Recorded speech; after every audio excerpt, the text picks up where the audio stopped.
Bonjour à tous et à toutes, comment allez-vous? Parce que moi je vais super bien. Alors aujourd'hui nous retrouvons parler d'un nouveau sujet. Nous allons parler de Philippe Maury. Alors, qui est Philippe Maury? Eh bien, Philippe Maury est un acteur et réalisateur gabonais né en 1935 à Lambaréné. Considéré comme le père du cinéma gabonais, il débute sa carrière en France en 1954. En effet, repéré par le cinéaste Michel Drache, il tient le rôle principal dans son film On n'enterre pas le dimanche qui remporte en 1959 le prix Louis de Luc.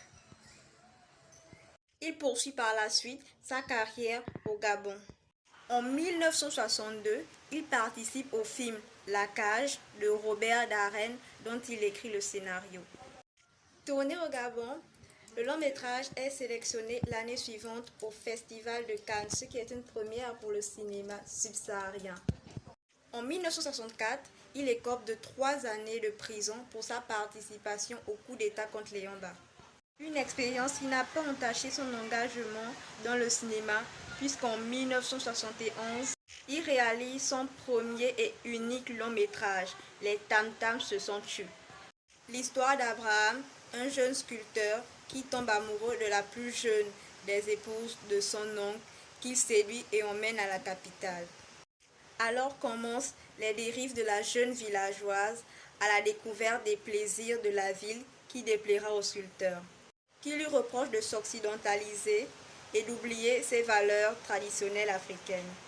Philippe Maury reprend sa carrière d'acteur en 1994 avec le film Le Grand Blanc de Basek Bakobio.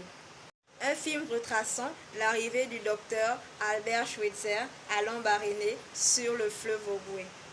Philippe Maury s'illustre dans plusieurs longs métrages gabonais, dont la comédie populaire Les couilles de l'éléphant en 2000 de Henri-Joseph Koumba Bididi. Engagé dans la promotion du cinéma africain, il participe à la création de la Fédération panafricaine des cinéastes en 1970, suivi 5 ans plus tard par celle du Centre national du cinéma gabonais, CNACI, l'actuel Institut gabonais de l'image et du son basé à Libreville. Philippe Maury se suicide le mardi 7 juin 2016 dans sa résidence du 6e arrondissement de Libreville à l'âge de 81 ans.